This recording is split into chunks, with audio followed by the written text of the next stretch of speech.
Good day, I'm Lisa Rowan. This is your JIS News for Wednesday, April 16, 2025. Prime Minister Dr. Andrew Holness says the government continues to advance key engagements aimed at strategically positioning Jamaica to become the fourth node in the global logistics network. Among those are infrastructure upgrades, special trade arrangements, and the special provisions with major trading partners. There are also improvements to the ease and speed of doing business and economic stability. Prime Minister Holness also highlights advancements in regulatory reform, such as the establishment of the omnibus legislation and the special economic zone. We are very serious about making Jamaica the fourth node in the logistics hub. And as you can see, we are working on all of the critical areas. He was speaking during the recent ceremony to break ground for the $13 million Kingston Gateway Commercial and Warehouse Complex on Marcus Garvey Drive. Dr. Holness also informed that the Port Authority of Jamaica, PAJ, was expected to break ground for the long-awaited Caymanas Special Economic Zone SEZ project within 2 months. The Port Authority has been tasked to de-risk the project and to take on the development risk for the project and to develop the first 50 acres of the project and to find an anchor tenant. So Jamaica will have its first true special economic zone. While this is being done, Dr. Holness says plans are also in place to create a direct link from the site to the Port of Kingston through the rehabilitation of a pre-existing train line. And so we are going to consider how we can rehabilitate that and create a direct link into the port, especially if we were to connect the Port of Kingston across Marcus Garvey Drive and into the Tinson Penfield lands. Approximately $50 million will be invested to further upgrade the equipment and increase the capacity of the Port of Kingston this year. In making the announcement, Prime Minister Dr. Andrew Holness emphasizes that the Port of Kingston is at the heart of Jamaica's logistics vision. The Port of Kingston is now globally ranked among the top 100 ports in the world. Since 2016, under a 30-year concession agreement with the Kingston Freeport Terminal Limited and over $400 million of investment with advanced geo-positioning technology, new cranes, and upgraded infrastructure, we have increased cargo volumes in our ports by over 50%. We have increased employment by over 53%. Dr. Holness asserts that the government is leveraging this advantage not only to boost trade, but to create new global services opportunities in supply chain management, logistics, BPO, inventory control, and freight forwarding services.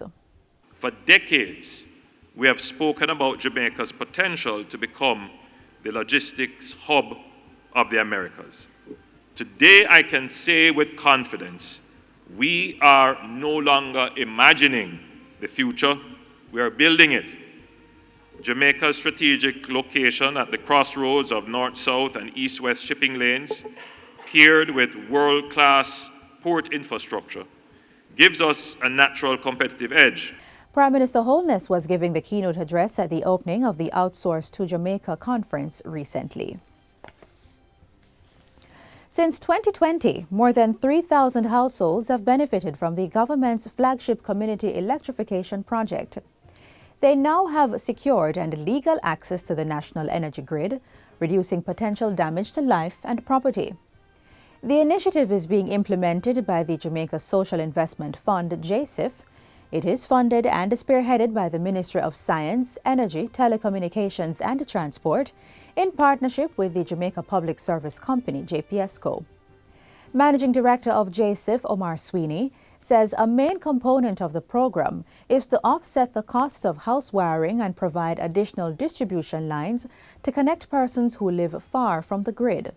What we're trying to avoid is to ensure that people have safe, reliable access to electricity, because most people, and like I said to you, we've been doing this since 2014, most people who extract electricity illegally are doing it because they don't have access.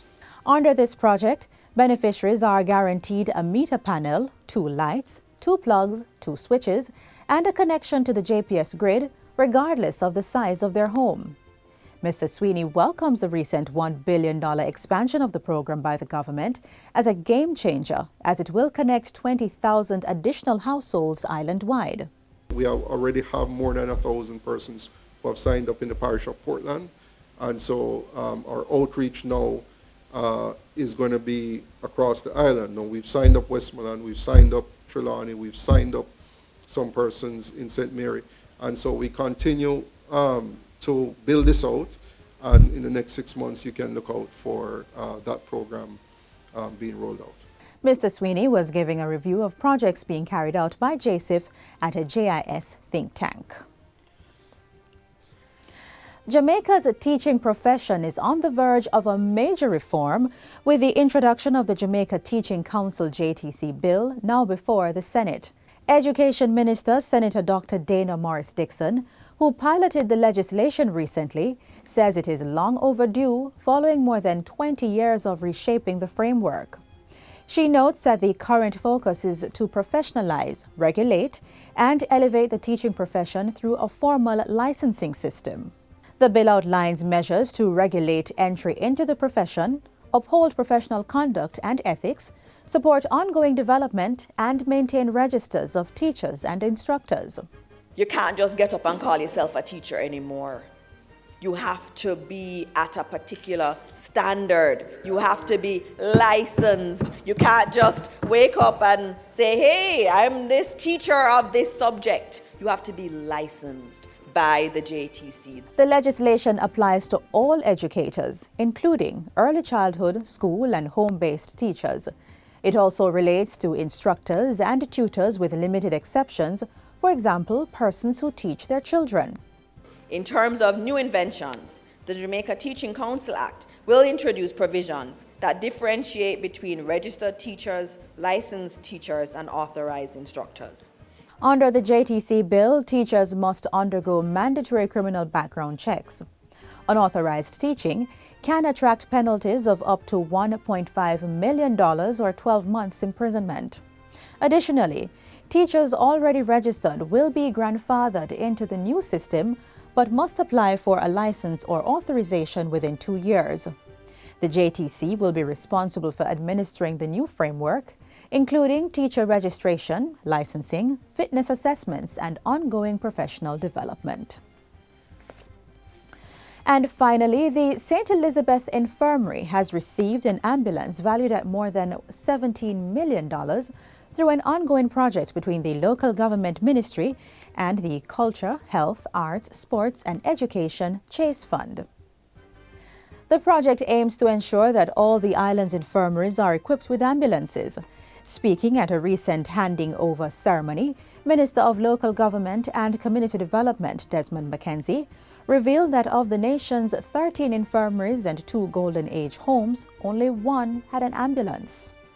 Only 1 infirmary is in possession of an ambulance, and that is the St. James Municipal Corporation, and they got that ambulance on their own. It is the first time since our infirmaries have been built that each infirmary in Jamaica is going to be equipped with an ambulance to support the work of the staff and to provide for the residents. He also stressed the importance of having the necessary equipment to serve those who reside in the nation's infirmaries. So far, we have not had any incident that would have created any serious loss of life. But in an institution where we have 99% of those who reside here are elderly, some can hardly move. The government have recognized the importance that we must move with modern times, and since 2016, we have been doing so to improve the service delivery of the government in our infirmaries across the country. Minister Mackenzie has urged staff members to ensure the ambulance is properly maintained and is only used for its intended purpose. And that's it for JIS News Today. I'm Lisa Rowe. Thanks for watching.